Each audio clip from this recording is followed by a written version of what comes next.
de l'étude d'impact au ministère en charge de l'environnement. Celui-ci a, dès la réception du dit dossier, 20 jours de délai pour donner son avis sur le TDR. Ce dernier contient le cahier de charges qui donne des indications sur le contenu de l'étude en fonction de la catégorie du projet, sur le niveau des analyses requises et sur les responsabilités et obligations du promoteur. Éventuellement, il doit contenir des prescriptions ou des observations en compte. Une fois l'étude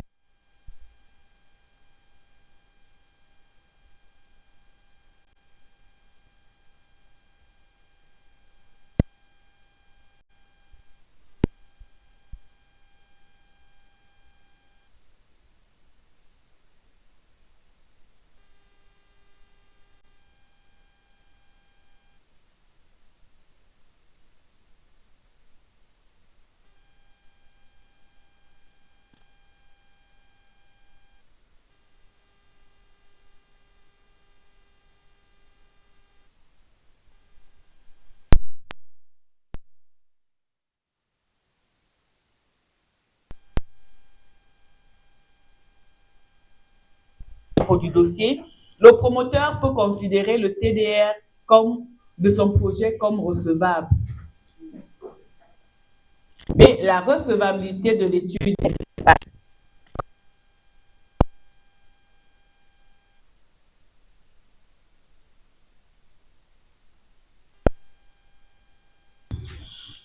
À la fin de l'élaboration de l'étude, le promoteur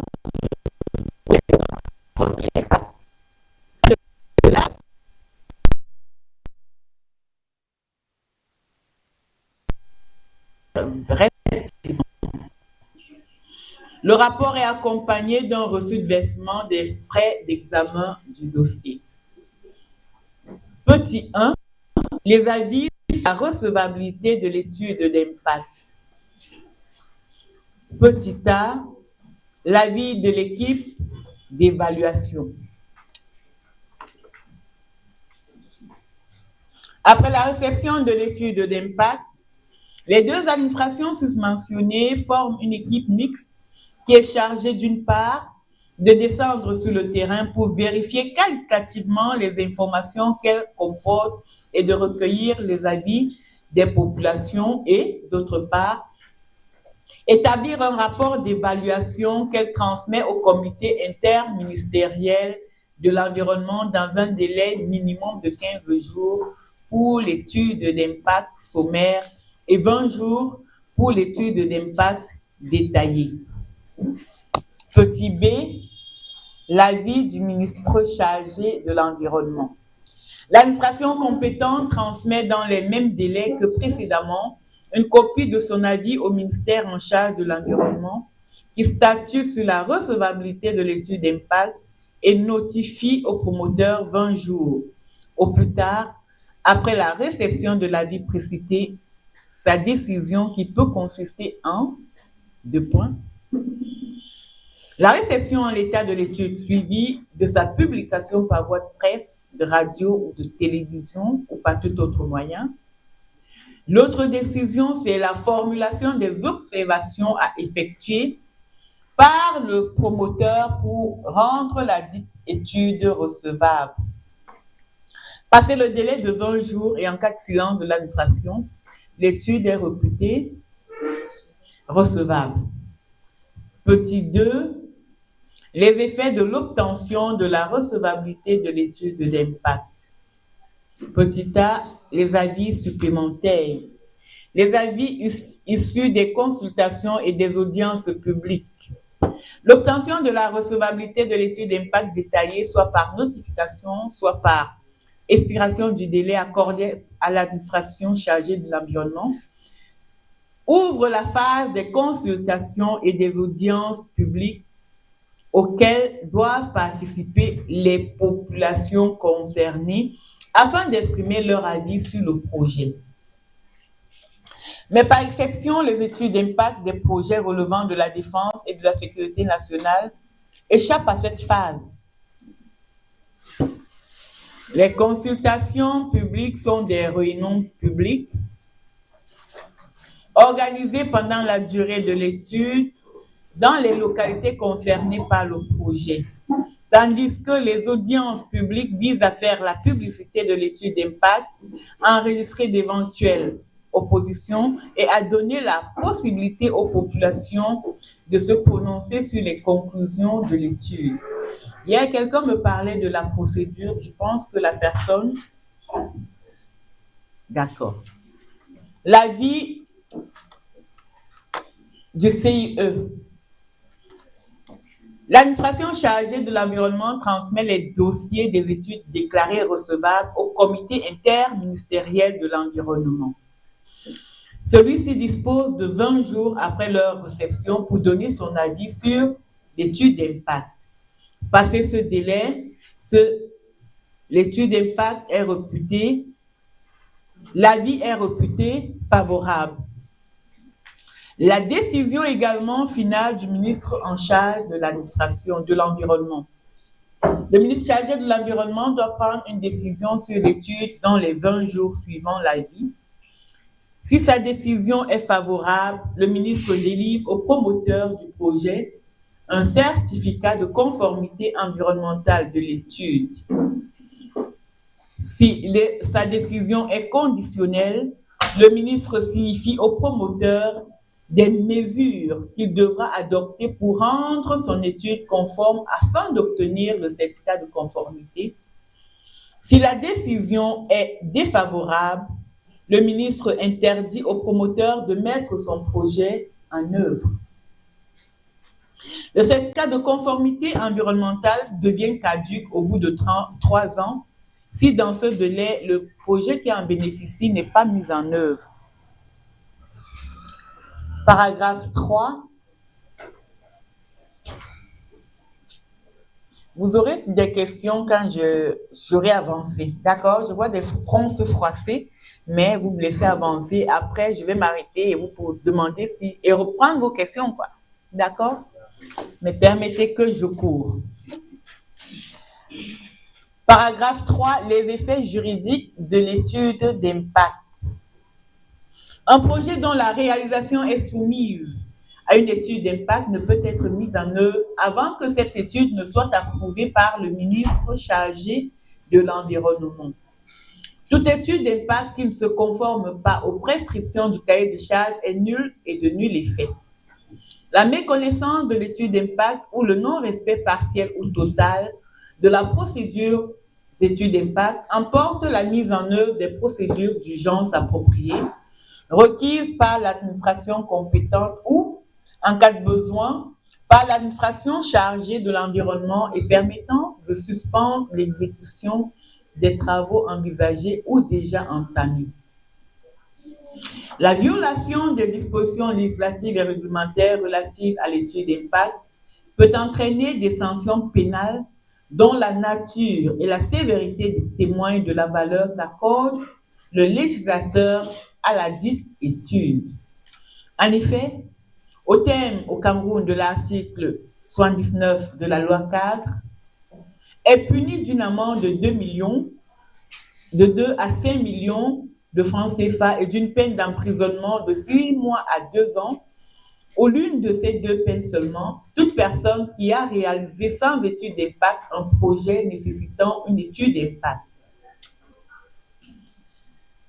Toute personne qui a réalisé un projet non conforme aux critères, aux normes, aux mesures énoncées pour l'étude d'impact. Toute personne qui a empêché l'accomplissement des contrôles et analyses prévus par la présente loi ou par ses textes d'application.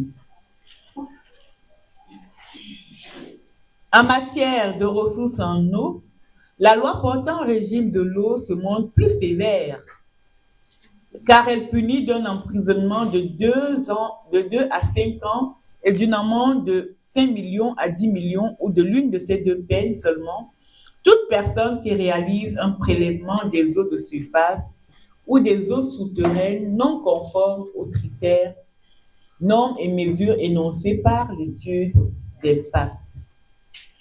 Section 2. Les autres instruments d'application. Les autres instruments d'application du principe de prévention. Donc, on a abordé dans le chapitre 2 le principe de prévention. Et le premier instrument, on l'a dit, c'est l'étude d'impact. La belle famille, ma belle-sœur, ça va? Certains? Bien. Pas de questions, on continue. On a parlé des autres instruments. L'on peut retenir parmi ces instruments le régime d'autorisation et les normes. Paragraphe 1, le régime d'autorisation. Il convient de l'aborder par ses aspects généraux avant d'examiner son domaine d'application. Aspects généraux. L'autorisation est, selon les définitions, un acte ou une procédure. En référence à la définition du vocabulaire juridique, l'autorisation, c'est l'acte par lequel une autorité administrative donne son accord à l'exercice d'une activité ou à la jouissance des droits dont la jouissance et l'exercice dépendent de l'obtention de l'autorisation. D'après le lexique des termes juridiques, elle est une procédure qui permet à l'administration une surveillance particulièrement serrée de certaines activités. Les conditions selon les cas sont plus ou moins sévères. Les suites permettant un regard plus ou moins constant de cette autorité sont souvent rigoureuses. Cette seconde définition est plus proche du régime d'autorisation. En droit de l'environnement, l'autorisation est considérée comme l'un des piliers de ce droit. Selon le professeur Prieur, la meilleure prévention passe par l'exigence d'une autorisation préalable pour l'exercice de toute activité polluante ou risquant de porter atteinte à l'environnement. L'autorisation est octroyée sur la base des conditions administratives et techniques qui sont définies par les textes et que doit remplir le demandeur. Elle implique une surveillance des autorités des activités autorisées durant leur exercice,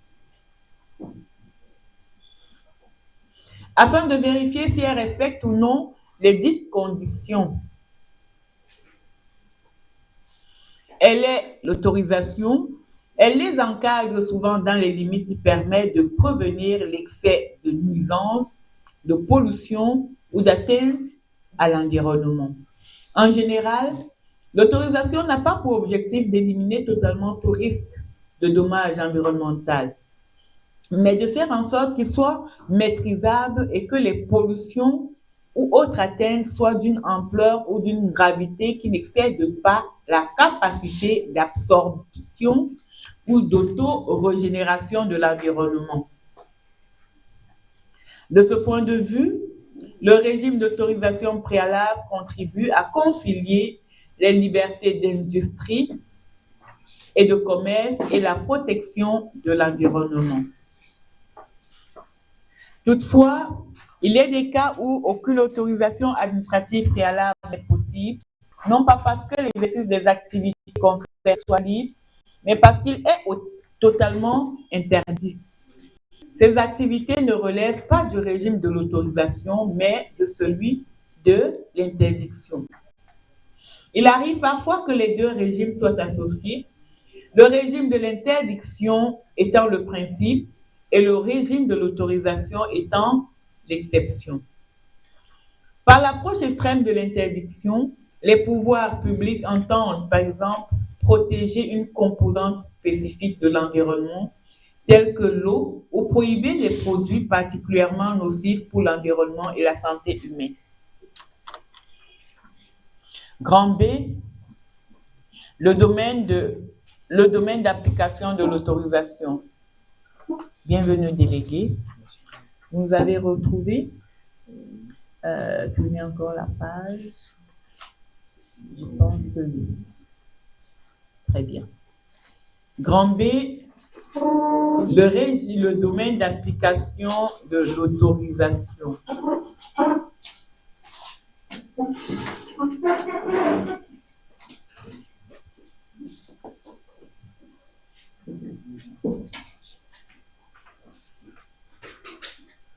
Ça va? Ah, d'accord. J'ai l'impression que votre tête pèse à fond parce qu'il y a beaucoup de questions. Vous la soutenez en vous disant vivement le moment des questions pour que j'allège un peu ma tête. Alors, le régime de l'autorisation s'étend à plusieurs secteurs. Il est néanmoins considéré comme le régime classique des établissements classés.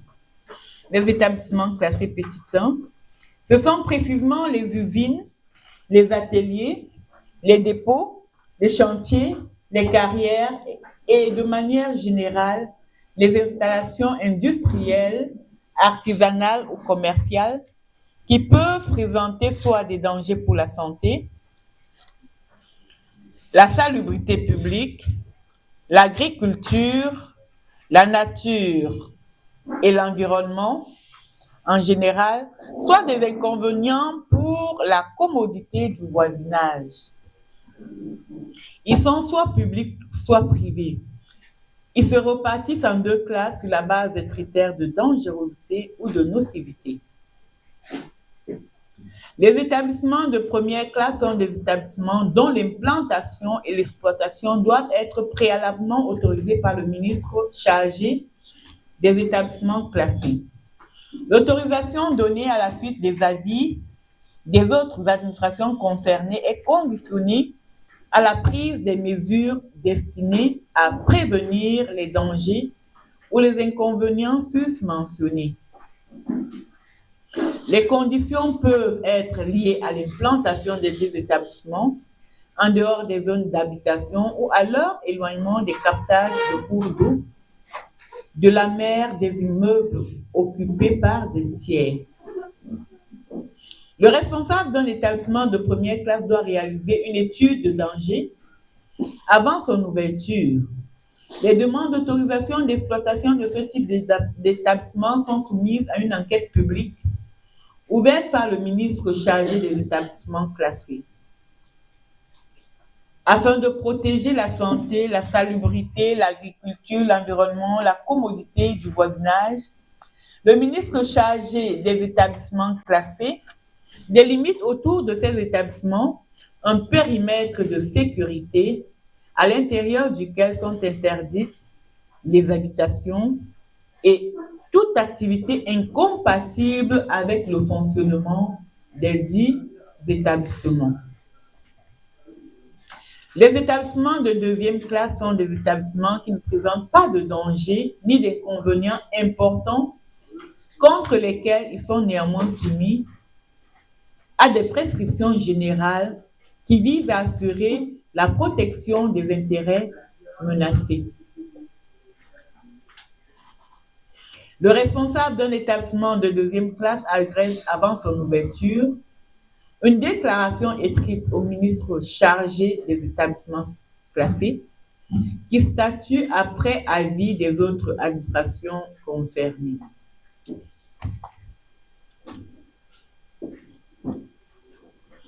Une nouvelle demande d'autorisation, une nouvelle déclaration au profit, respectivement, d'un établissement classé ou déclaré est requise dans deux hypothèses. D'une part, la modification d'un établissement classé ou son transfert à un autre emplacement, et d'autre part, son non-fonctionnement dans un délai de 2 ans à compter de la notification de l'autorisation ou de la délivrance du récépissé de déclaration. Le responsable d'un établissement classé encourt des sanctions administratives et pénales s'il viole les prescriptions liées à l'autorisation et à la déclaration. S'agissant des premières, l'article 29 de la loi dispose que lorsqu'un établissement classé est exploité sans avoir fait l'objet de la déclaration ou de l'autorisation requise, le ministre chargé des établissements classés met l'exploitant en demeure de régulariser sa situation dans un délai déterminé qui ne peut excéder 2 mois. Le ministre chargé des établissements classés peut, par arrêté motivé, suspendre le fonctionnement de l'établissement jusqu'au dépôt de la déclaration ou de la demande d'autorisation d'exploitation. Si l'exploitant ne défère pas à la mise en œuvre de régulariser sa situation, Le ministre chargé des établissements classés peut, en cas de nécessité, ordonner la fermeture ou la suppression de l'établissement. Quant aux sanctions pénales, il est énoncé au terme de l'article 34 que est puni d'une amende de 500 000 à 2 millions et d'une peine d'emprisonnement de 6 mois à 1 an ou de l'une de ces peines seulement, toute personne qui exploite un établissement compris dans l'une des catégories des établissements classés sans autorisation ou déclaration préalable. Toute personne qui continue l'exploitation d'un établissement dont la fermeture a été ordonnée. Toute personne qui empêche l'accomplissement des inspections, des contrôles, des expertises, des analyses prévues par la présente loi. En cas de récidive, le coupable encourt le double du maximum des peines prévues à l'alinéa ci-dessous. Petit 2, les ressources en eau. Leur protection est dominée par le régime de l'interdiction. Cela ne peut étonner car l'on a coutume de dire l'eau, c'est la vie. C'est une ressource naturelle précieuse, indispensable à toute forme de vie. Par ailleurs, elle est la cause de nombreuses maladies si elle est polluée. Toute action ou activité dont l'effet est de polluer l'eau est prohibée par les textes. En effet, thème de l'article 4, sont interdits les déversements, les écoulements, les jets, les infiltrations, les enfouissements, les épandages, les dépôts directs ou indirects dans les eaux de toute matière solide, liquide, gazeuse. Il est interdit d'altérer la qualité des eaux de surface ou souterraines ou des mers ou des eaux de la mer dans les limites territoriales. Il est interdit de porter atteinte à la santé publique ainsi qu'à la faune, à la flore aquatique ou sous-marine. Il est interdit de mettre en cause le développement économique et touristique des régions. D'une manière spécifique, certaines substances nocives ou dangereuses nominativement désignées sont interdites de rejet, de déversement, de dépôt,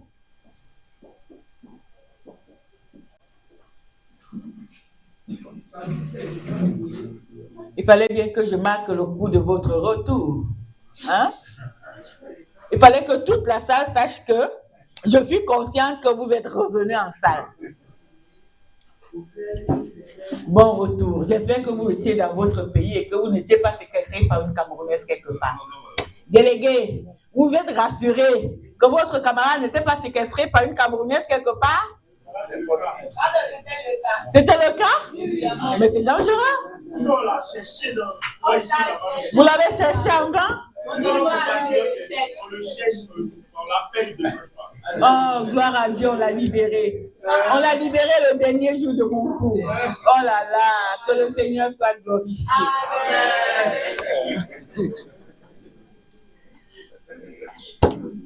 D'autres font plutôt l'objet, dans les mêmes conditions, d'une autorisation préalable du ministre chargé de l'Environnement.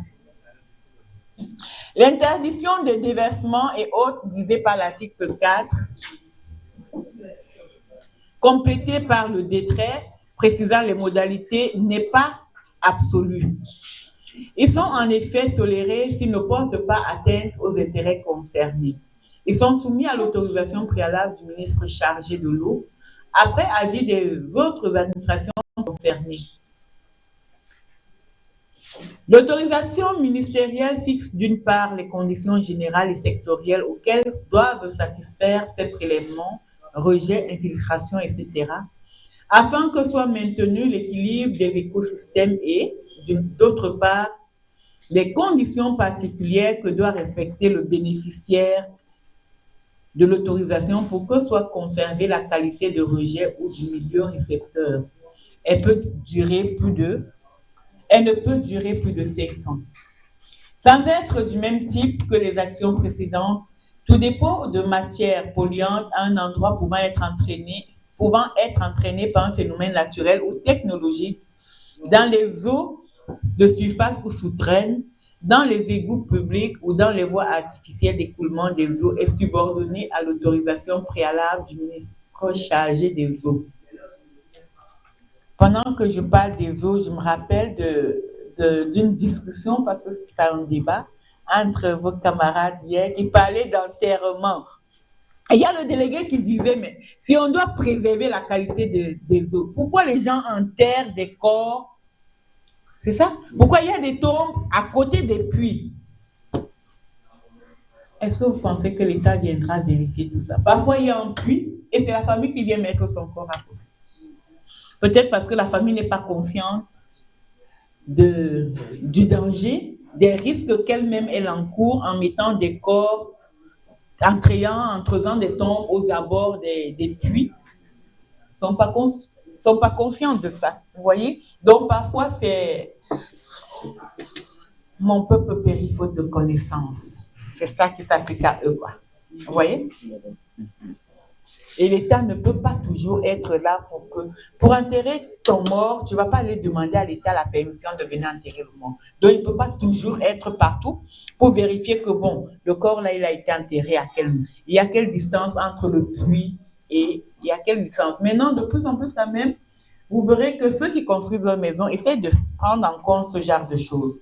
Les ingénieurs, les architectes et tout. Là, ils te disent, ton puisard, tu le mets où? Par rapport à la position de ton puisard, il te dira, ton puits, je le mets plutôt à tel endroit. Pourquoi? Parce que le puisard ne doit pas arriver comme ça. L'eau doit être en amont et le puisard un peu plus bas. Vous voyez ce que je veux dire? Et maintenant, pour les deuils, les cercueils et les corps, parce que le délégué était choqué hier. Il dit, vous avez parlé des corps ici. Il me dit, mais madame, il y a un puits, une fontaine, et juste à côté, il y a des tombes. Ah, d'accord. Mon peuple périt, faute de connaissance. Bien. Chapitre 4. Les principes de participation et de subsidiarité. Et c'est là que le délégué m'a prévenu hier. Il me dit, madame, moi, je vous attends ici. Je ne suis pas sûre que vous allez terminer votre cours parce que moi, j'ai beaucoup de questions pour... C'est ça, n'est-ce pas, délégué? Je vous regarde pour qu'on n'ait pas l'impression que c'est notre délégué. C'est lui. Alors, chapitre 4, délégué, les principes de participation et de subsidiarité. Nous y sommes et on va le terminer. Le VAR, c'est bon? Le principe de participation s'est propagé dans les systèmes juridiques nationaux à travers le monde.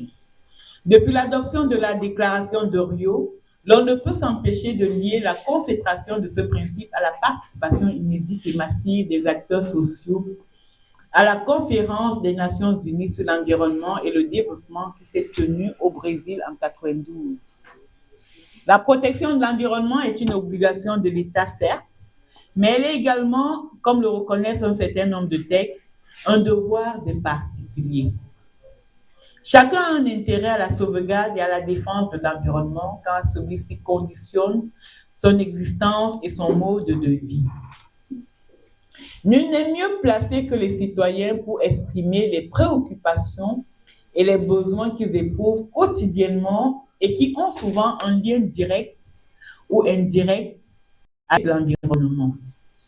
Le principe de participation est par essence démocratique.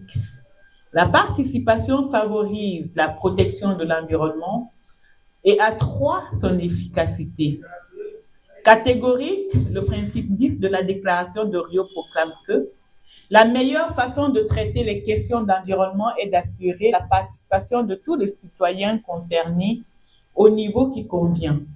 Au niveau national, chaque individu doit avoir accès aux informations relatives à l'environnement que détiennent les autorités publiques, y compris avoir accès aux informations relatives aux substances, aux activités dangereuses dans leur collectivité et avoir la possibilité de participer au processus de prise des décisions. 3 idées fortes se dégagent de ce principe. l'accès aux informations, la participation au processus de prise de décision et l'accès à la justice. Elles forment une trilogie dont l'élément central représenté par la participation à la prise de décision est encadré en amont par l'accès aux informations et en aval par l'accès à la justice. Elles constituent des droits procéduraux qui garantissent l'exercice du droit substantiel à l'environnement. Le pouvoir d'influence ou d'inspiration du principe 10 peut se mesurer à l'aune de la transposition partielle ou totale de ses composantes par des ordres nationaux ou internationaux, de sorte que son contenu peut différer selon ces derniers. Ignorant l'accès à la justice, le Camerounais reconnaît les deux autres composantes que sont l'accès aux informations et la participation à la prise de décision. Section 1, l'accès aux informations. L'information est nécessaire à la participation. Les particuliers ne peuvent participer à la protection de l'environnement que s'ils sont informés de l'état de l'environnement et des risques auxquels il est exposé. Les deux droits sont différents mais intimement liés. Ils sont associés pour la plupart des textes nationaux et internationaux. L'état des règles juridiques qui les encadrent au Cameroun est embryonnaire et lacunaire. Cela promet leur effectivité. Le droit à l'information comporte deux aspects. Le premier est le droit d'accéder à l'information qui oblige les autorités publiques à répondre favorablement aux demandes d'information qui leur sont adressées par le public. Il y a le second qui est le droit d'être informé, qui contraint les autorités à mettre spontanément des informations à la disposition des personnes intéressées. Je ne sais pas comment il s'appelle. Vous vouliez savoir si c'est possible de trouver les textes sur le net. Vous avez trouvé? Moi, je n'ai pas encore. Vous n'avez pas encore cherché? Mais je voudrais avoir le site du gouvernement camerounais. Parce qu'au Bénin, c'est le site, on a le site vraiment Bénin pour chercher les arrêtés. Mais vous pouvez simplement taper le ministère de l'Environnement et vous verrez où ça va vous conduire. D'accord? Ministère de l'Environnement au Cameroun. Tapez simplement ça et vous verrez tout ce que ça va vous produire. De toute façon, vous avez on appelle ça quoi? Mon WhatsApp. Yeah. Le droit camerounais a privilégié ce dernier volet. Au terme de l'article 10 de la loi cadre, le gouvernement publie et diffuse des informations relatives à la protection et à la gestion de l'environnement. Le législateur confirme cette option dans un cas particulier, celui des atteintes à l'environnement. Il énonce en effet que toute personne a le droit d'être informée sur les effets préjudiciables pour la santé, l'homme et l'environnement des activités nocives ainsi que sur les mesures prises pour prévenir ou compenser ces effets. Une information est un renseignement que l'on reçoit ou que l'on obtient sur quelque chose ou sur quelqu'un. La notion peut être élargie à celle de connaissance ou de savoir. Par quels moyens peut-on y arriver? On identifie deux principaux moyens. La transmission des informations par les moyens de masse et par l'enseignement. Donc, vous voyez que vous êtes très informés.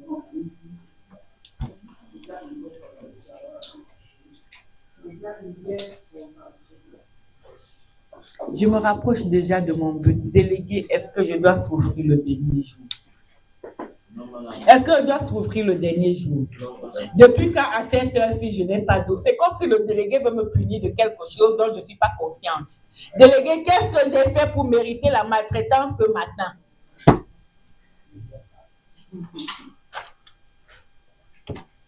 Alors, on prend... Moi, sur mon ordinateur, j'ai 67 sur 79. Délégué, ça veut dire qu'il me reste combien de pages? Beaucoup?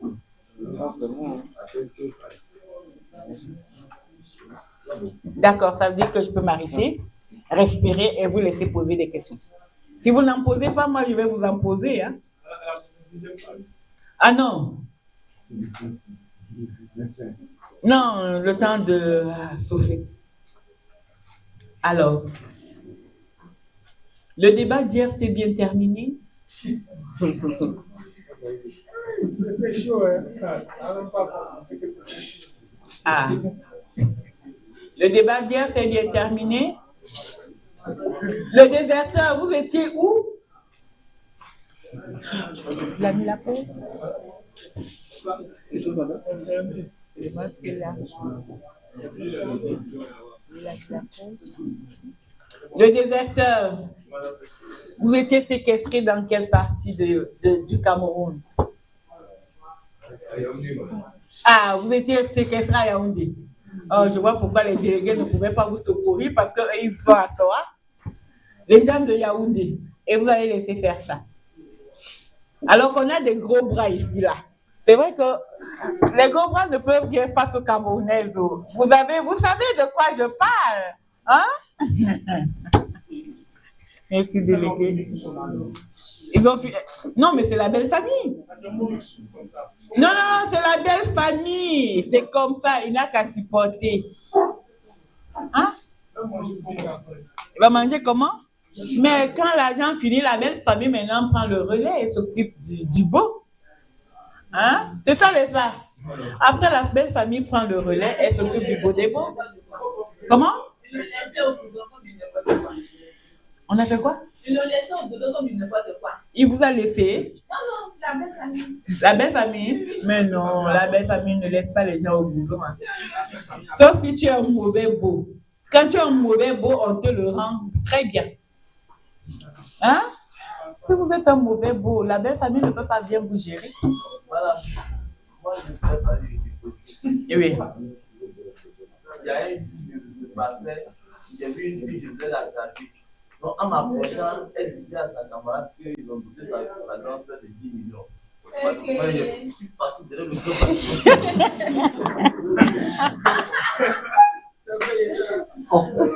Parce que j'ai changé de bout en bout. J'ai oublié sa situation. On l'a vu venir en costume, on l'a vu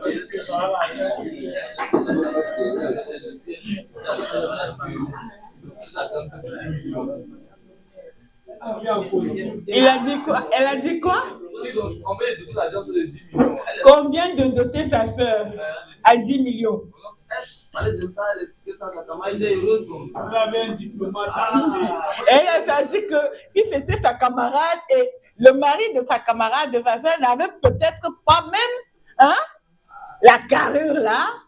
Alors là, chez elle, là, ça pouvait être 20 millions.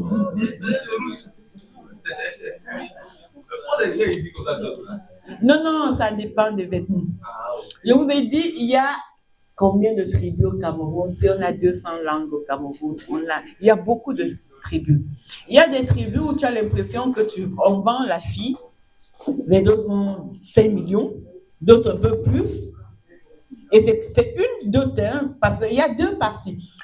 La dot au Cameroun, c'est quoi? Tu viens faire, on appelle ça le tokepo, tu viens connaître la famille pour dire, bon, je suis celle qui, j'ai des pensées de venir chez vous. Tu viens voir la famille.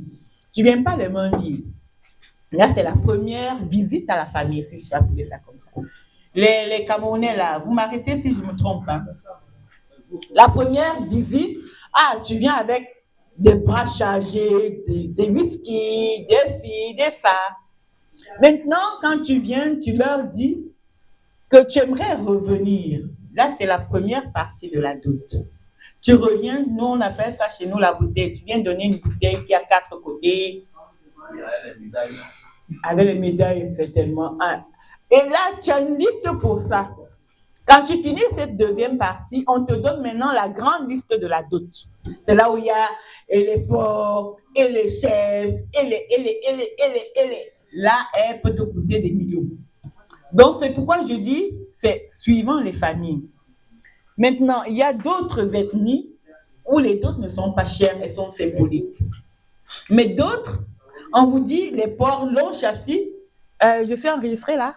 Oui. Ben, c'est toujours l'environnement, hein, de toute façon. Je vous ai dit étude d'impact.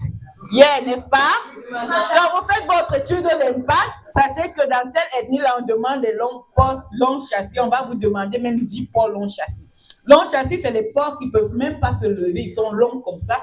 Un peut coûter 500 000, 400 000, 300 000. On peut vous donner 5, 6 et ce n'est pas la seule chose. Il y a beaucoup d'autres choses. Des sacs d'oignons, des sacs de riz. Donc, c'est tout ça. Étude d'impact. Hein? Environnemental et social, c'est ça. Donc, avant de dire bonjour à Camerounaise, là, d'accord? Réfléchissez. Demandez à vos camarades. Vous lui demandez d'abord, vous êtes de quelle ethnie? Quand on va vous dire l'ethnie, vous revenez vite demander à vos camarades, dans telle ethnie, là, la d'autre, est-ce que c'est là-bas où on donne les longs ports de 15, les 15 ports longs? Étude, quand j'ai dit étude d'impact, vous êtes moqué de moi. Étudiez, environnement et social. D'accord? Oui, c'est... Attendez. C'est un homme d'affaires. Il voit le business partout. Il voit le business. Tu lui dis bonjour derrière le sourire, il voit son business. Il voit la poubelle, il voit le business. Il voit la poubelle. Non, la poubelle encore, ça va parce qu'après, on va avoir les villes propres ici. J'ai lu quelque part hier, il y a éco quoi?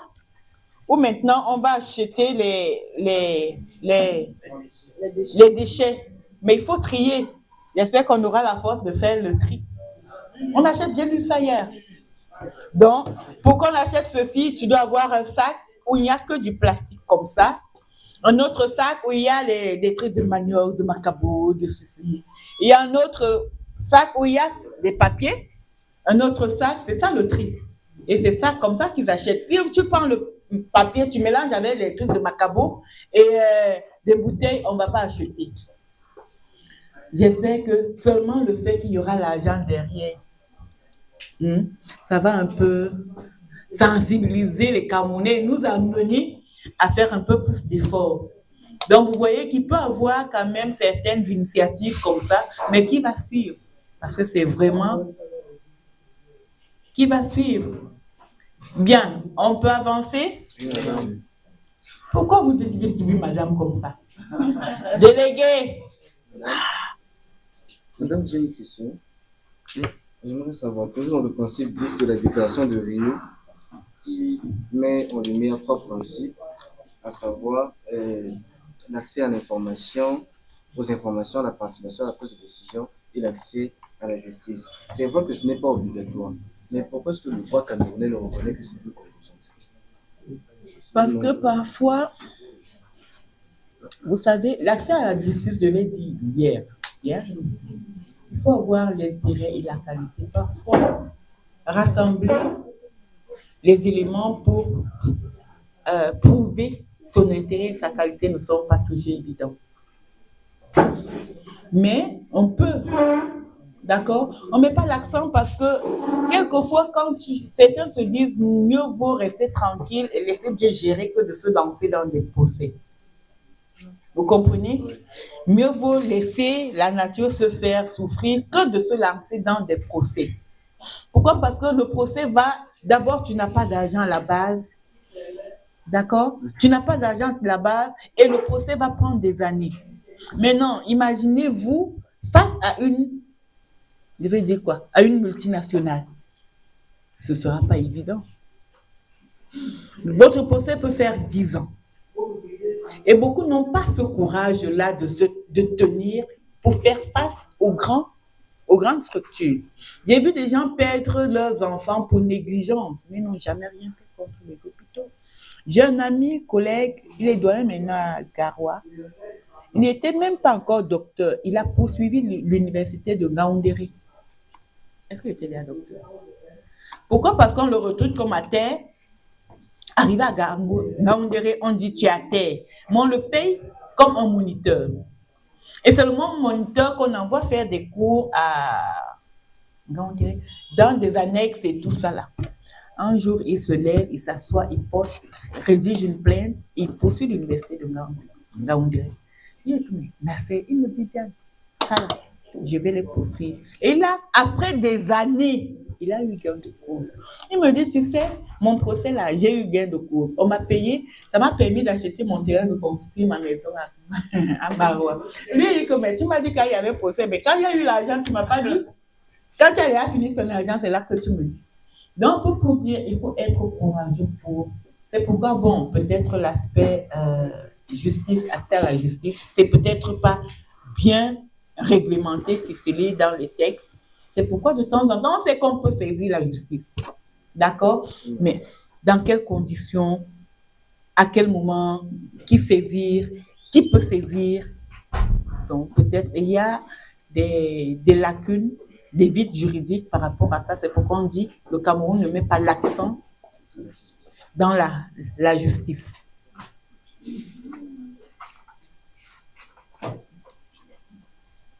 Bien, il vaut mieux terminer et discuter sur le cours. C'est ça, n'est-ce pas?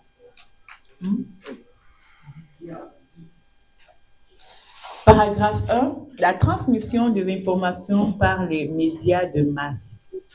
Les premières informations sont celles qui sont fournies par les textes législatifs, réglementaires à caractère environnemental ou ayant une incidence environnementale. Le droit d'accès à ce type d'information ne pose aucun problème majeur car il est ouvert à tous. Leur publication officielle dans le journal officiel notamment constitue une condition de leur validité. Toutefois, l'instabilité de la parution du journal officiel est de nature à compromettre l'accessibilité à ces textes juridiques.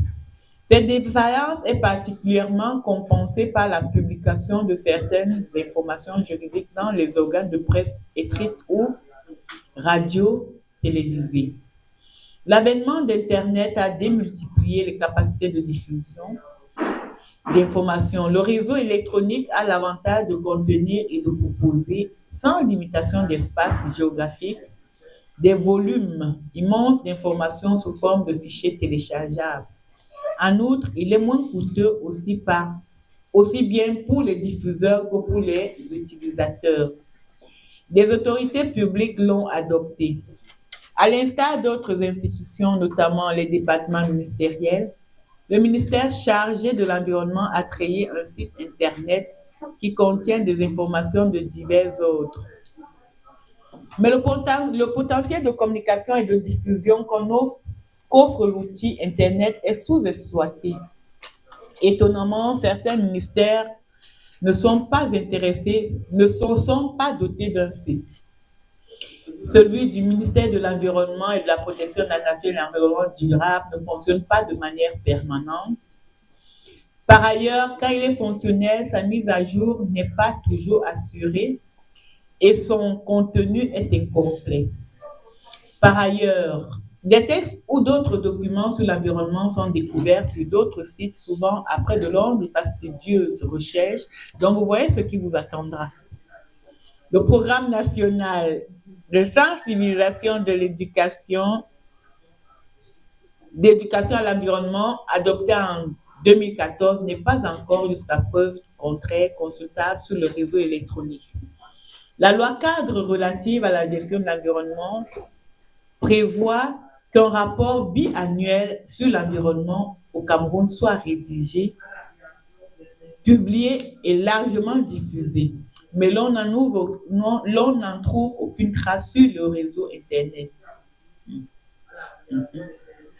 Un avis d'appel à manifestation d'intérêt du ministère de l'Environnement pour le recrutement d'un consultant en vue de l'élaboration d'un rapport sur l'état de l'environnement reconnaît lui-même que 2 rapports seulement publiés en 92 et 98 ne respectaient pas les normes internationales et étaient devenus obsolètes depuis longtemps.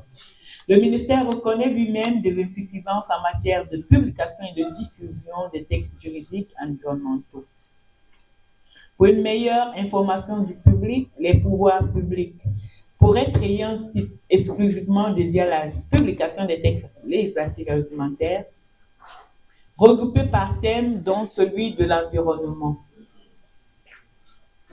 En plus de ces moyens de communication, les affiches peuvent être utilisées pour informer le public concerné par les incidences environnementales d'un projet, d'un programme ou d'une décision donnée.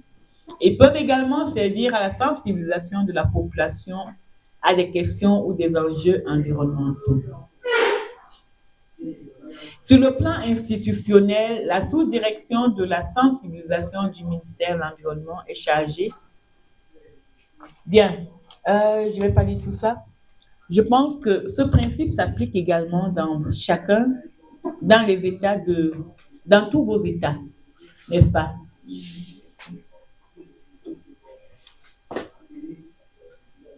C'est quoi? Vous avez faim ou vous avez bu la bouillie ce matin? Vous avez mangé du haricot? Vous avez mangé du haricot? Ou vous avez faim? Ah, vous avez faim? Pourquoi le délégué dit rapidement oui, oui? Délégué, si vous avez très tôt faim comme ça, c'est que vous avez trop mangé hier, vous n'avez pas mangé hier. Comment? L'argent est déjà fini. Ah, c'est tout?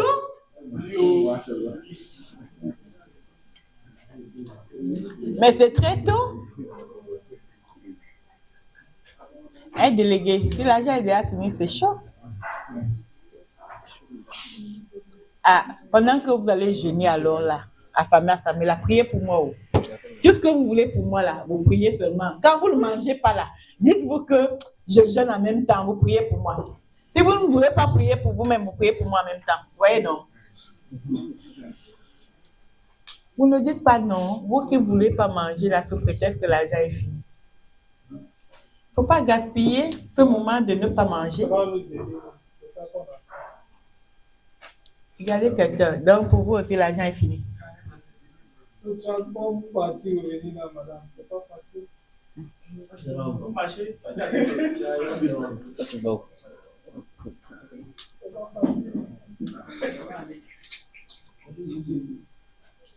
Paragraphe 2. La transmission des informations par l'enseignement. Le public destinataire des informations est la jeunesse scolarisée. Tous les cycles d'enseignement sont impliqués, primaire, secondaire. Vous voyez où ils disent primaire? L'école maternelle, c'est le primaire. Mais pourquoi ils disent alors primaire? Alors que c'est la base, c'est à la fondation qu'on doit inculquer aux enfants qu'on ne jette rien au sol. Mais quand ils sont déjà au niveau primaire, ils sont déjà comme les poissons un peu secs. Donc ils ont déjà la forme un peu déjà sec. Alors pour les regresser, la chair n'est plus faite. Alors, tous les cycles sont impliqués, primaire, secondaire et supérieur. En effet, la loi cadre relative à la gestion de l'environnement impose que l'enseignement de l'environnement doit être introduit dans les programmes d'enseignement des cycles primaires et secondaires, ainsi que des établissements d'enseignement supérieur. Le public scolaire et estudiantin est vaste. Il a vocation à s'accroître au fur et à mesure de la progression du taux de scolarisation. Le contenu de l'enseignement n'est pas constitué, à proprement parler, de simples informations brutes pratiques pouvant aider directement les bénéficiaires à participer à la prise des décisions. En général, à l'exception des étudiants, la jeunesse scolarisée n'est pas invitée à intervenir dans le processus décisionnel en matière environnementale. La transmission porte sur les connaissances, le savoir scientifique. L'objectif est de former, d'éduquer la jeunesse à l'environnement. L'action est axée sur l'avenir de la protection et de la gestion de l'environnement. Un jeune bien formé fera un bon citoyen demain, conscient du rôle capital de l'environnement pour la vie ou la survie de l'humanité et des autres êtres vivants. Toutefois, elle peut, sur le plan pratique, influer de manière positive les attitudes, les comportements des jeunes à l'égard de l'environnement. La sous-direction de la sensibilisation susmentionnée intervient également dans le secteur éducatif en vue, d'une part, d'élaborer des programmes d'enseignement en matière d'environnement et de protection de la nature, d'intégrer des enseignements relatifs à l'environnement et la protection de la nature dans des programmes scolaires et universitaires. Section 2, la participation à la prise de décision.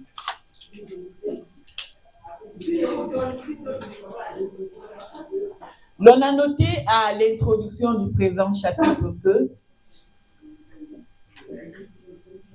du triple droit processuel qui compose le principe de participation en droit international, l'environnement et dans de nombreux droits étrangers. L'on pourrait même ajouter dans un souci de précision que ce dernier, l'accès à la justice, que ce dernier est remplacé par un devoir. Celui qu'a le citoyen de veiller à la sauvegarde de l'environnement et de contribuer à sa protection. Vous voyez que quel que soit ce qu'on dit, on revient toujours à l'implication du citoyen. On va tout faire, on va renvoyer la faute à l'État, on va accuser l'État de tous les torts, de tous les maux, mais au final, le citoyen revient au centre de la question environnementale. Au final, le citoyen revient au centre de la question environnementale. L'on peut, dans le contexte de la définition législative du principe de participation, interpréter ce devoir comme une persuasion contraignante du citoyen à exercer ses droits. Mais si le droit d'accès à l'information est explicitement reconnu aux citoyens, n'en est pas de même pour le droit de participer à la prise de décisions en matière d'environnement. Le titulaire de ce droit étant tu ou désigné de manière vague collective par les expressions secteur d'activité, groupe concerné, il convient de s'interroger sur le sens ou la nature des dites décisions et sur les modalités de la participation.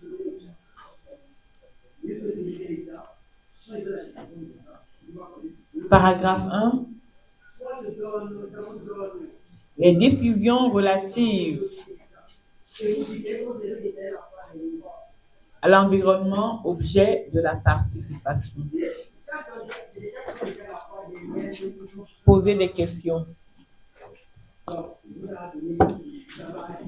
Bien, jusque-là, je m'arrête parce que je veux reposer mon cou. Jusque-là, qui peut me dire quoi?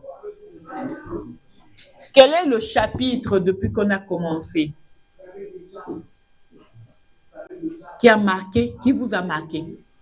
Depuis qu'on a commencé, quel est le chapitre, la partie qui vous a marqué? Oui. Pollueur-payeur. D'accord. Et qu'est-ce que vous avez retenu dans le principe pollueur-payeur? L'Afrique ne produit pas. Mais pourquoi c'est à nous, on vient donner les droits et les devoirs et c'est reparti avec... Ah oui, l'autre, il y a... Non, mais c'est ça, laissez-le parler. J'ai compris que la France est qui est polluée. Donc, on convoque des réunions et puis on met l'Afrique dedans, on dit bon, il faut payer. Maintenant, et ceux qui polluent là, et ils font quoi? C'est ce que tu as compris. Tu as compris une question. Tu as compris sous forme de question quoi? La pollution, c'est faux. Donc, quand on a vu dans les lois, ce qui est rédigé là, ça concerne l'Afrique. J'ai compris que l'Afrique, c'est l'Afrique qui paye. Or, l'Afrique ne produit que seulement peut-être 40%. C'est 4%. Donc, j'aimerais savoir, est-ce que la loi du principe pour le payer de s'appliquer ici en Afrique? Pourquoi elle ne devrait pas? Vous ne polluez pas? C'est pas pollution. On ne parle pas de payeurs sur le plan mondial. Vous polluez sur le plan national, alors vous devez payer. Sur le plan national, vous polluez, vous payez. Laissez l'aspect international. Limitez-vous déjà à votre aspect national.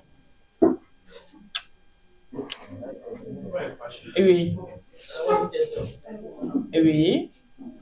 Mais vous me dites d'abord, vous répondez d'abord à ma question. Et après, vous posez votre question. Depuis que je fais cours, ça fait pratiquement 2 semaines maintenant.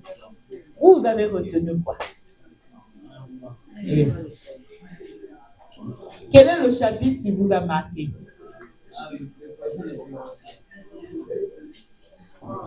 Oui, le principe de prévention.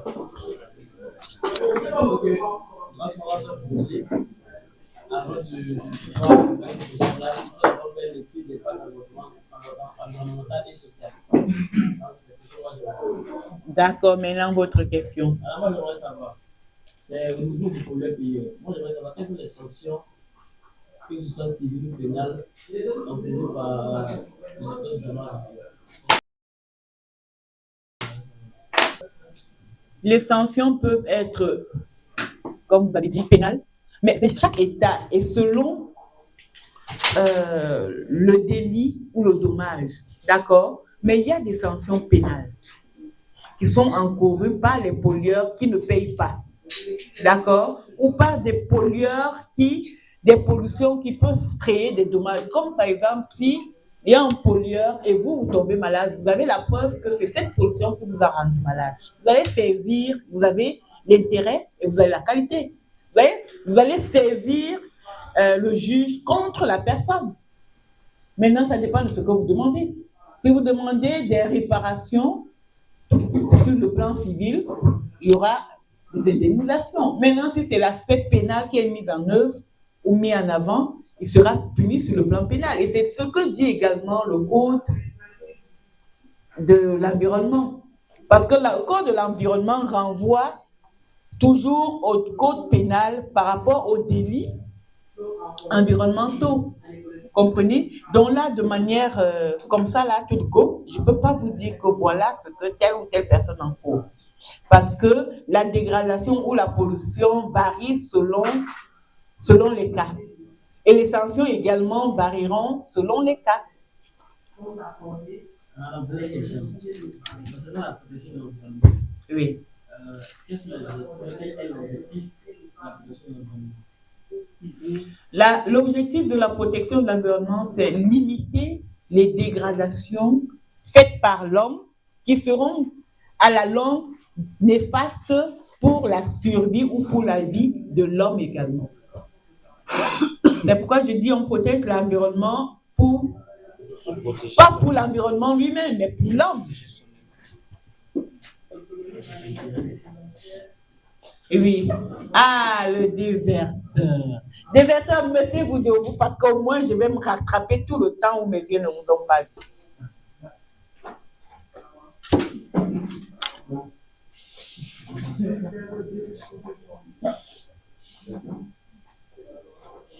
Merci, madame. Merci pour l'attention. Madame, moi, ça va, du principe de pollueur. J'ai regardé un peu ce dont parlait le principe pollueur. Alors, j'ai une préoccupation. Au niveau de. Quand on prend le billet d'avion, le billet peut coûter 350 000. Et on remarque que les taxes peuvent s'élever à 200 000. Le billet lui-même, réellement, son prix est 150 000. Et les taxes sont à 200 000. Et dans les taxes, ça fait que nous, étant passagers, nous payons des taxes pollueurs. Et cet argent-là est reversé, pas à la compagnie aérienne, mais cet argent-là est reversé à l'État. Donc, je voudrais savoir, est-ce que ça fait partie du principe de pollueur-payeur? Qui peut nous répondre? Et comment est-ce que l'État, comment est-ce que cet argent est géré par l'État? La dernière partie, là, je ne sais pas. Mais pour la première partie, quelqu'un va vous répondre. Qui répond? Qui peut lui répondre? Pourquoi il paye, au lieu de 100 000, il paye 150 000 ou 175 000 à cause des taxes? Pourquoi il paye autant de taxes? Je vais m'essayer. Oui. En fait, c'est à cause de la pollution qui émet les avions et sous les cieux de l'État, en fait. Ce que je veux dire, c'est que c'est comme dans le principe, toujours le principe de pollueur-payeur. On a expliqué ici que quand on achète une bouteille d'eau, le prix normal, et puis avec les taxes, on va aller peut-être à 200 francs la bouteille, puis à 1000 francs la bouteille. C'est un peu pareil aussi, c'est le principe. Étant donné que l'aviation est un outil de pollution, qu'est-ce qu'on va faire? Pouvoir payer l'État, ou bien on va payer l'État, toujours dans le cadre du principe de pollueur-payeur. On va augmenter les billets d'avion de telle sorte que tu puisses savoir, parce que c'est l'entreprise normalement qui doit payer. Normalement. L'entreprise, par exemple, Air Côte d'Ivoire, Sky, etc. sont que là, normalement, ils doivent payer. Mais comme ils ne veulent pas payer à eux seulement, ils augmentent les billets d'avion pour qu'on puisse également, à notre tour, contribuer au principe de pollueur-payeur. De façon indirecte. Mais moi, je veux savoir comment se fait-il que le même prix pollueur-payeur, comme on le dit, au niveau de, par exemple, la Côte d'Ivoire, et puis au niveau du Burkina, diffère. Comment le même prix au niveau de pollution? Ça dépend en fait de l'organisation des pays. En fait. Ça dépend des États. C'est pas justement pas de l'avion.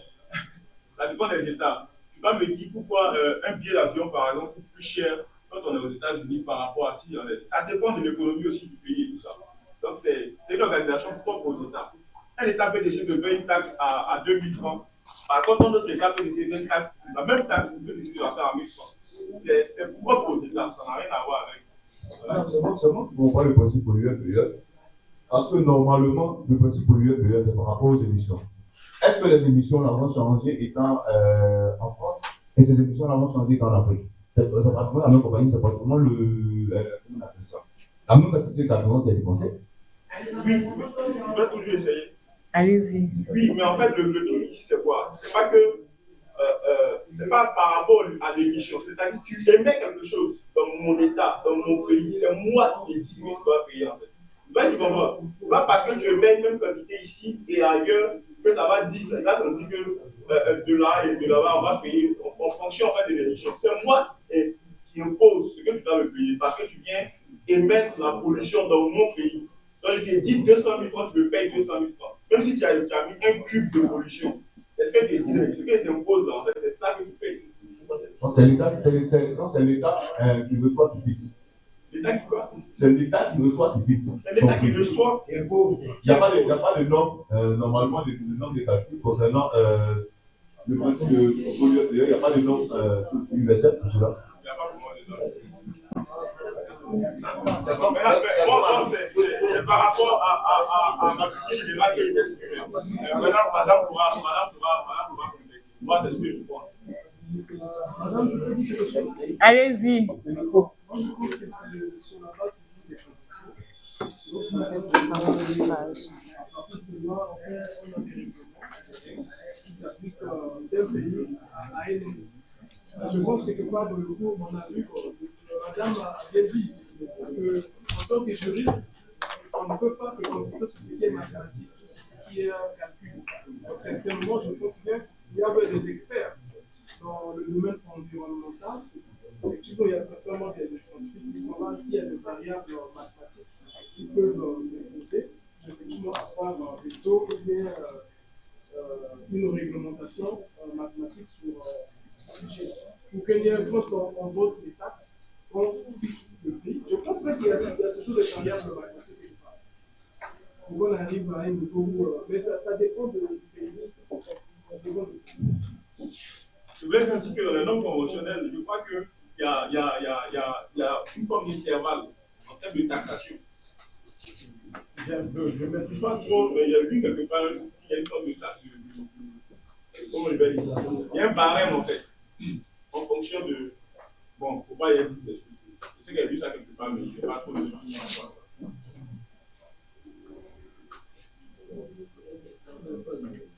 Ok, merci. Bon, là, pour le local, je viens d'abord commencer par la situation de la SECNA. Bon, vu le cas où il avait situé, on doit d'abord représenter une convention concernant 17 pays accompagnent la France avec 18 pays. Et ces conventions, par rapport à la SECNA, ces pays qui sont inclus, leurs voyages ont un déplacement tout à fait presque les mêmes. Et les taxes sont variés selon les lois. Mais les pays déjà hors ASECNA, voyons maintenant le déplacement. Est-ce que si je quitte ici, je vais sur le premier des pays, c'est ça comme ça le coût des taxes. Puisque sur la loi de magnétisme et la vibration, ça concerne, puisqu'on ne peut pas se contenter seulement de la pollution, mais il y a des autres cas qui sont influencés par des règles que l'on n'explique pas aussi peut-être par rapport au domaine. Donc, ces taxes-là réduisent tout ceci avant de mettre en place. Donc, il parle de déplacement, si je quitte le Cameroun, je viens vers Burkina, je dois traverser combien de zones du pays, combien de surfaces aériennes, c'est ça qui vaut la valeur de taxe.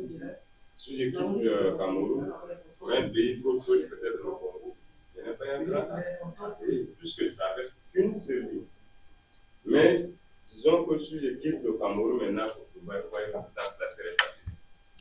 Donc déjà à des niveaux, puisque j'ai traversé plusieurs lignes et je vais maintenant m'arrêter dans quelques surfaces d'aéroport pour encore continuer. Et ça ne serait pas le même compagnie maintenant, qui aurait une variante. Donc c'est ce qui fait que les taxes là varient d'un pays à un autre.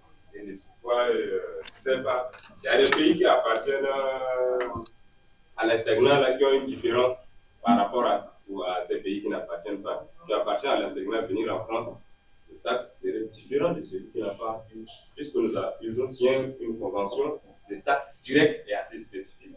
D'autant que le pays qui n'appartient pas à la SECNA paye pas différemment parce que cela implique déjà le pays auquel tu vas traverser sa ligne aérienne. Mais au cas où tu es déjà de la SECNA, je traverse ta ligne, je te laisse déjà une commande, voilà telle une information qui va passer. On laisse signal, voilà maintenant le taxe c'est le pays. On voit maintenant l'encaissement est direct. Mais au cas où vous n'êtes pas utilisé cette organisation, voilà, vous allez payer selon le pays demandé. Au cas où on doit faire rejeter. Et c'est comme ça, c'est passé d'après ma compréhension. Madame. Oui. Bon, selon ce que moi je pense que si c'était un véhicule, à chaque peut-être corridor ou barrière, on allait demander à fouiller ou ça fait des taxes douanières. Non, tout c'est comme ça dans les cas d'avion. D'abord, il y a dans les billets d'avion, il y a les taxes d'entretien. C'est que l'aéroport où tu es passé, où tu es rentré, tu es passé, la saleté, tout ça là, les déchets que tu as jetés, ce que tu as mangé, la lumière, l'électricité, l'eau. En plus, encore dans l'avion, encore l'entretien de l'avion. L'entretien de l'avion, là où tu as assis, tout ça. Ensuite, encore maintenant, quand tu vas traverser chaque pays, puisque ce sont des voies aériennes. Donc, chaque pays dit bon, pour que tu puisses passer sur mon pays et sur tu payes aérien, vous voyez ce que tu vas payer. Telle compagnie, toi, tu dois payer. Vous voyez ce que tu dois payer. Pourquoi? Peut-être à cause des gaz que tu émets, à cause de la vibration que tu émets, à cause des ondes que tu provoques et que tu dégages aussi. Ensuite, à cause de l'interférence, et ensuite aussi à cause du climat. À cause du climat aussi. Bon, ensuite, quand tu vas arriver maintenant sur place, bon, tes bagages, parce que souvent on nous dit 23 kilos 2 fois, plus 6 kilos. En effet, on paye tout ça. Tout ça fait partie du billet d'avion. C'est quand tu dépasses ça, on dit bon, il faut payer le surplus. En effet, tu as payé tes bagages, tu as commencé à payer 1 kilo. Jusqu'à ce que tu arrives aux 23 kilos 2 fois, plus les 6 kilos. Plus tu mets ton poids, tu payes. Tes habits, tu payes. Voilà, même l'atterrissage, tu payes. L'entretien de la piste d'atterrissage, tu payes. Le nombre de jours, tout ça, tu payes. Le nombre d'heures passées dans l'avion, dans l'espace, tu payes. Et on parle aussi de soutien maintenant de santé. Il y a des pays qui disent bon, vous devez payer telle somme pour soutenir peut-être les personnes malades du sida dans notre pays. Telle somme pour soutenir les personnes malades de la ou bien des maladies un peu insuffisance rénale, ou des enfants, des femmes enceintes, tout ça dans mon pays. Bon, il y a d'autres qui disent bon, à d'autres pays qui disent bon, nous vraiment on veut construire des écoles. Donc, on veut construire des écoles, donc si vous passez, on prend au moins 1%, on veut 1% président va construire des écoles ou des écoles. Donc ça dépend des pays. C'est bon, c'est bon. Ça va? D'accord. C'est que la taxe de chaque État. Voilà. Ça dépend de la loi des finances de chaque État. C'est propre à chaque État. C'est pas sélectif de la sécurité, propre à chaque État.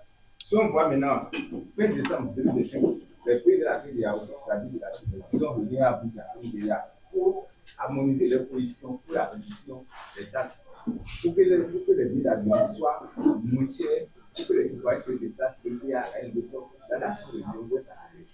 Donc c'est propre à chaque État. Si on prend la loi des finances, vous verrez, la loi des finances définit, si on dit toute la loi des finances, on voit les taxes qui sont partout, c'est propre à chaque État. Et c'est pas général. Quand l'État est défini, c'est que chaque compagnie doit faire un avis intérieur, mais il y a une qui s'envole dans ce qu'il va payer. Donc c'est pas ça. Alors, selon la loi de finances, chaque année, quoi. Il y a retrouvé la source dont je t'en peux parler. D'accord. C'est l'OACI, l'organisation de l'Alliance. Voilà. On dit que l'institution spécialisée de l'Organisation des Nations Unies dans le cadre de l'Aviation civile mondiale en 2016 a opté pour le mécanisme CORSIA, c'est Carbon Offset and Reduction for International Aviation. Donc, ce système oblige les compagnies aériennes à compenser la croissance de leurs émissions de CO2 au-delà d'un certain seuil. C'est ce qui est dans le livre. Bon, il n'y a pas de plus. C'est ça, juste donner ma chance. Il y a le CO2.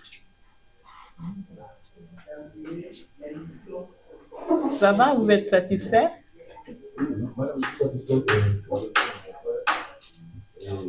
de monsieur là. Avec monsieur Otinel, je ne suis pas d'accord. Monsieur Otinel, ma question s'intéresse des taxes liées à l'environnement. Nous savons tous que le stationnement et tout ça, c'est payé, tout ça, c'est compris dans le prix. Comme vous l'avez dit, comme vous allez voir, on voit toutes les taxes qui sont mentionnées. Ma question s'intéresse tout juste ces taxes environnementales. Tout ça, c'est pas environnemental. C'est pas environnemental. Non, la taxe environnementale est marquée. Vous connaissez votre pays, vous allez voir. C'est le TTC. TTC, c'est toute taxe comprise. Toute taxe comprise. Même le sourire de celui qui vous dit bienvenue. Vous payez. Je me rappelle, on est allé à l'hôtel Starland, ma nièce, ma soeur et moi, pour aller manger. C'était quand? Lundi passé. On arrive, restaurant c'est fait. Les plats, c'était... Alors, l'addition, c'était soit 14 000. On regarde la note, c'est 14 000 de frais de taxes. Et je disais à ma soeur, mais tu sais, dans 14 000 là, quand on est arrivé, le vigile qui te souriait pour te dire, Madame Garé, ici, tu as payé pour ce sourire-là. À l'entrée, quand monsieur était à l'entrée de la porte pour nous dire bienvenue et tout, tu as payé là. La serveuse qui ne fait que sourire pour lui, pour nous, depuis là. C'est tout ça là que tu payes. Donc, dans le tout taxe compris des 14 000 de taxes là, il y a et les sourires et la nourriture que tu as mangée et comment la pollution ira. Donc, les taxes englobent tout cela. C'est pourquoi c'est TTC. Maintenant, c'est l'État qui sait comment, dans son TTC, ce qu'il entend. Vous m'avez dit, ces taxes vont comment, sont reparties comment? La question reste non, c'est un peu comme dans les supermarchés, dans les pharmacies, dans les prix des produits. Là. Souvent, si c'est dans les pharmacies, les médicaments, le prix fait 155 francs. Les 5 francs, souvent, ça revient à celui qui porte sa signature. Bon, il y a un nom pour cette personne pharmacologue là, il y a un nom pour lui. D'accord. La source. Bon, oh là là. Je parle parce que il y a un homme qui est pharmacologue. Il m'a expliqué ça. Il dit souvent qu'il y a des produits, quand ces produits viennent, par exemple, dans des laines comme ça, il y a un doyen de la faculté de la médecine qui a chacun a sa part sur chaque produit qui rentre. Donc, souvent, les prix, pour lui donner son prix, soit il a 2 francs sur chaque comprimé, sur chaque médicament. Donc, tout ça fait partie de la fixation du prix du produit dans la pharmacie. Je pense que c'est un peu comme ça aussi. Ce n'est pas encore, c'est des laboratoires privés à qui l'État confie la gestion de. Par exemple, là, chez nous, il y a à Djabé, il y a un laboratoire qu'on appelle l'ALEMA qui analyse les produits, qui fabrique aussi. Souvent, ils ont des tasses qu'ils imposent aux pharmacies. Donc, ces tasses-là sont ajoutées sur les produits qui sont vendus dans les pharmacies. Très bien.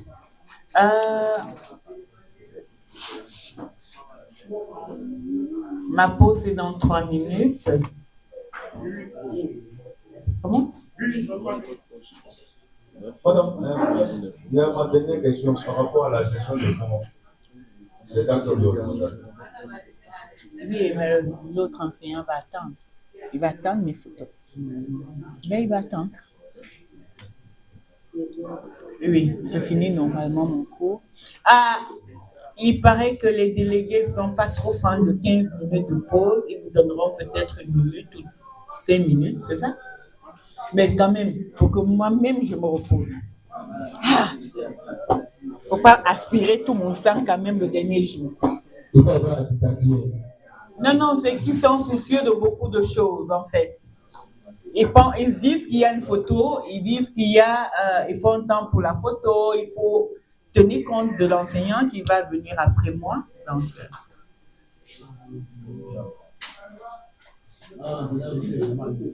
comment? L'enseignant ne vient jamais à l'heure. Parce qu'il sait que je ne sors jamais à l'heure. Alors, on s'est arrêté où? On aura 5 minutes, c'est ça? Pas 15 minutes.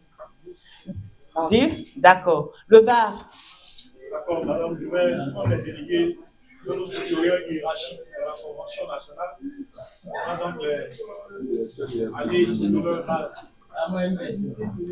La question, c'est après, de grâce. 10 minutes. 10 minutes. Je dis 5 minutes, quoi. Non, on a déjà pris 2 minutes. On a déjà pris 2 minutes. Je me suis arrêtée où? Délégué de la progression du temps. Je me suis arrêtée où? Paragraphe 1, c'est ça? Oui, c'est ça. Les décisions relatives à l'environnement, objet de la participation. Une décision peut se définir comme un acte pris par une autorité compétente, unique ou collégiale. Le principe de participation n'a pas de portée décisionnelle, mais uniquement consultative. Il a pour objectif de contribuer à l'amélioration de la décision, qui relève de la seule compétence de l'autorité investie par le droit. La participation porte, pour s'en tenir à la formule employée par le législateur, sur les décisions concernant l'environnement. Cette expression est susceptible de définir un champ d'application de la participation très vaste, dans la mesure où rares sont les décisions qui n'ont pas d'impact direct ou indirect, immédiat ou lointain sur l'environnement. Au-delà de cet aspect, de quelles décisions s'agit-il sur le plan juridique? Grand A, les décisions à caractère obligatoire. Ce sont des actes adoptés par les autorités administratives, c'est-à-dire les actes administratifs, mais on peut y inclure des actes législatifs. Petit 1, les actes législatifs. Des citoyens ou des groupes de citoyens peuvent-ils contribuer à l'élaboration des lois concernant l'environnement? Sur le plan de la théorie politique, l'idée est difficile à admettre. Les parlementaires sont des représentants de la nation ou du peuple et sont donc mieux placés pour traduire la volonté populaire en loi. D'autant qu'ils ne sont pas, qu'ils sont en contact avec des électeurs de leurs circonscriptions respectives. Sur un plan technique, l'idée est concevable, voire souhaitable. Les acteurs de la démocratie participative peuvent contribuer à enrichir les initiatives législatives de ceux de la démocratie participative, représentative. La question n'est pas simplement théorique. Ainsi, dans l'Union européenne, toute proposition de règlement ou de directive doit être accompagnée d'une étude d'impact. En France, la participation concernait d'abord les décisions réglementaires de l'État et de ses établissements, puis, après la modification de la loi, les décisions non individuelles des autorités de l'État et des établissements publics et des autorités administratives indépendantes. Les actes administratifs. Le silence de la loi laisse supposer que ces actes peuvent avoir un caractère individuel ou non et que leurs auteurs peuvent être des autorités administratives ou bien étatiques, aussi bien étatiques que locales. Grand B, les décisions à caractère indicatif. Ce sont les plans, les programmes et autres stratégies. Ils sont prévisionnels, ils sont élaborés par le gouvernement, ils comportent des objectifs qui traduisent la politique nationale définie par le président de la République dans un domaine donné. Il est à souligner que tous les plans et programmes, quelle que soit leur nature, doivent comporter des aspects environnementaux. Au terme de l'article 14 de la loi CAS, l'administration chargée de l'environnement veille à l'intégration des considérations environnementales dans tous les plans et programmes économiques, énergétiques, fonciers et autres. Depuis l'avènement de la bonne gouvernance prônée par les partenaires techniques et financiers extérieurs, les programmes ou stratégies, à l'instar du document stratégique pour la croissance de l'emploi, obéissent en général à une méthode participative, aussi bien dans leur élaboration que dans leur mise en œuvre ou dans leur suivi. Dans le domaine de l'environnement, le législateur a instauré le plan national de gestion de l'environnement que le gouvernement élabore et doit réviser tous les 5 ans.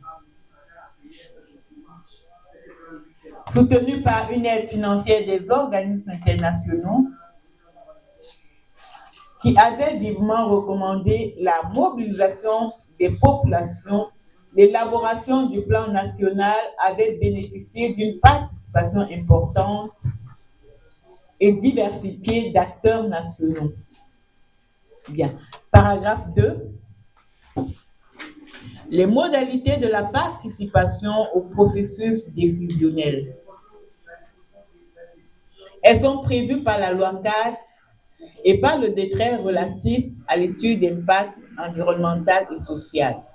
Grand A, les modalités prévues par la loi 4 portant gestion de l'environnement. Le principe de participation fixe lui-même 2 modalités de participation, la concertation, le débat public. Dans un chapitre exclusivement réservé à la participation des populations, la loi cadre mentionne les mécanismes et les organes consultatifs, mais le législateur ne définit aucune de ces modalités. C'est quoi la concertation? La concertation s'organise entre l'auteur de la décision à venir et les secteurs d'activité ou les groupes concernés.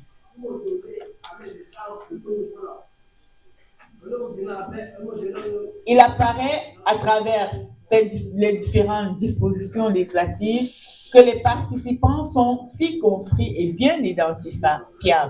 Quand on parle concertation, quelquefois on dit concertation ici, n'est-ce pas? Est-ce que c'est tout le monde qui se lève ou qui fait partie de la concertation? Pour la concertation, il y a des personnes définies, n'est-ce pas? D'accord. Donc, c'est ça, concertation. On continue. Le débat public. La procédure du débat public s'applique lorsque la décision à prendre a une portée générale. En France, elle a été instituée par la loi du 2 février 1995 relative au renforcement de la protection de l'environnement, dite loi Barnier. Si elle y est obligatoire, dans certains cas prévus par la loi, elle dépend la procédure. Elle dépend en règle générale de la décision d'une autorité administrative indépendante. Au Cameroun, le domaine d'application du débat public est vague. car la notion de portée générale peut être diversement interprétée. La concertation et le débat public constituent donc les deux options de l'alternative qu'offre le principe de participation. 3. Les organes et mécanismes consultatifs. D'après l'article 72, la participation des populations à la gestion de l'environnement doit être encouragée à travers des mécanismes consultatifs qui permettent de recueillir l'opinion et l'apport des populations, qui permettent de représenter les populations au sein des organes consultatifs en matière d'environnement. Les mécanismes consultatifs font penser aux techniques de sondage et d'enquête d'opinion. Quant aux organes consultatifs, ils peuvent être nationaux ou locaux. Au plan national, au Cameroun, on peut citer la Commission nationale consultative pour l'environnement et le développement durable. Mais on peut affirmer qu'elle ne constitue pas un modèle de représentativité des populations, car elle ne compte que 3 membres représentant les ONG, 3 membres représentant les confessions religieuses, à la différence des représentants de nombreux ministères et des parlementaires qui sont largement majoritaires. En B, les modalités de participation prévues par le décret. Je continue? D'accord. L'étude d'impact, oh là là, voilà quelqu'un qui m'encourage. Le délégué, pendant qu'il me menace du regard, il y a quelqu'un qui me rassure. Il y a quelqu'un qui me rassure et qui m'encourage. Ah oui, un très bon, hein, je confirme. C'est pourquoi il y a ce lien de belle famille. Les modalités de participation prévues par le décret. L'étude d'impact constitue le cadre par excellence de l'application des modalités de participation du public au processus décisionnel.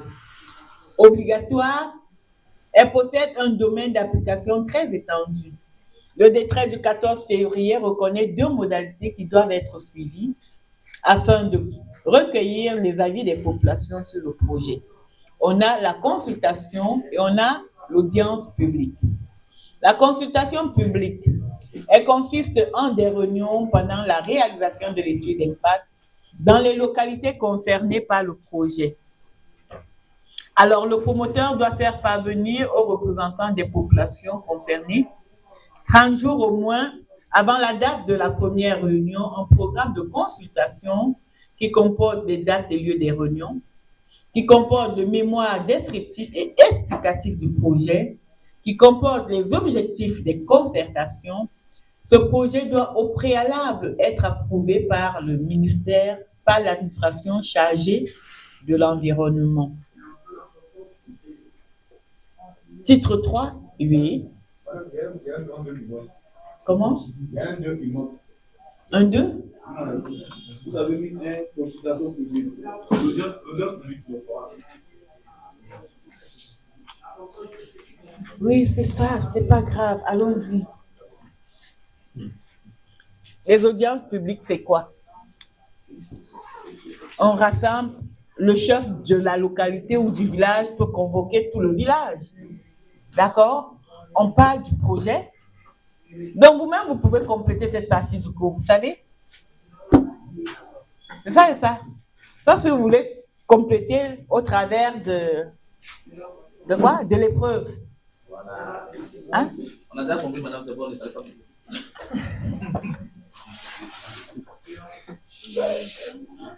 Titre 3, les institutions de l'environnement. Là, c'est typiquement camerounais. D'accord? Et comme je le dis tout le temps, ces institutions, vous les calquez ou vous les transposez simplement parce que dans chaque État, il y a des institutions chargées de la protection de l'environnement. Alors là, on voit qu'il y a des institutions au plan national, il y a des institutions au plan international, il y a des institutions à compétence universelle et c'est là que je vais lire certainement. Grand 1, les institutions à compétence universelle. En matière d'environnement, l'ONU constitue la principale institution. Cependant, des institutions spécialisées jouent aussi un rôle important dans ce domaine, à côté des organisations régionales. Grand A, les organes principaux des Nations Unies. L'ONU est constituée de plusieurs organes. Ces organes sont impliqués plus ou moins dans la protection de l'environnement. On a le Conseil de sécurité, on a l'Assemblée générale. L'Assemblée générale joue un rôle prépondérant en matière de protection de l'environnement. Elle peut discuter de toute question ou affaire entrant dans le cadre de la présente charte. La compétence de l'Assemblée générale n'est pas précisée en tant que telle par la charte de l'ONU. Celle-ci affirme cependant qu'un des buts des Nations unies est de réaliser la coopération internationale en résolvant les problèmes internationaux d'ordre économique. Ainsi, l'Assemblée générale a adopté la résolution du 3 décembre 68 prévoyant la tenue d'une conférence des Nations unies sur l'environnement. Celle de Stockholm eut lieu en 1972. C'est également l'AG qui, le 22 décembre 89, a recommandé la conférence des Nations unies sur l'environnement et le développement. Celle-ci a eu lieu à Rio en 1992. C'est enfin l'AG qui, dans le sillage de la conférence de Stockholm, a créé le 15 décembre le PNU. Merci. Par ailleurs, il a été décidé à Rio de Janeiro que le suivi de la conférence relèverait de l'Assemblée générale. Il y a également le Conseil économique et social des Nations unies, qui est un organe qui joue un rôle important dans le domaine de la protection de l'environnement. C'est ce conseil qui avait été à l'origine en 1968 de la conférence des Nations unies sur l'environnement. Il y a un quatrième organe, le secrétaire général des Nations unies. À l'instar des autres principaux organes, le secrétaire général intervient souvent activement en matière de protection de l'environnement. Son rôle a été renforcé depuis le sommet de Rio, où il a été affirmé qu'il est essentiel que le secrétaire général dirige efficacement le processus et lui donne une impulsion énergique. Bien. Le cinquième organe, la Cour internationale de justice. C'est l'organe judiciaire principal des Nations unies. La Cour internationale de justice de La Haye joue un rôle très important dans le domaine de la protection de l'environnement. Cette importance est accrue depuis la création le 13 juillet d'une chambre de 7 juges pour connaître des différends qui concernent l'environnement. Dans le cadre de sa compétence, il rend des arrêts et des avis relatifs à l'environnement. Grand B.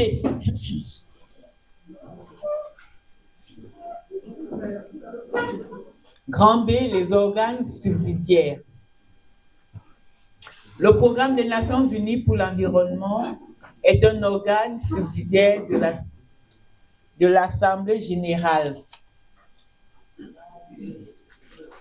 Il a 3 fonctions essentielles. Il a pour fonction de contribuer à l'évaluation mondiale environnementale à travers le plan Vigile. Celui-ci repose sur la surveillance, la recherche, les échanges d'informations à travers une coordination internationale des services nationaux. Il a également pour fonction de contribuer à la gestion de l'environnement, de mettre en œuvre des activités de soutien. Ah, c'est également l'un de vos principes de ne pas rester assis pendant plus d'1h30, c'est ça? Non, ça peut être ça, hein, parce que votre corps ne supporte que de rester assis, il faut que vous mettiez un peu d'eau. C'est ça? Délégué, voilà son second principe. Hein. Ne le gardez pas assis pendant plus de 2 heures.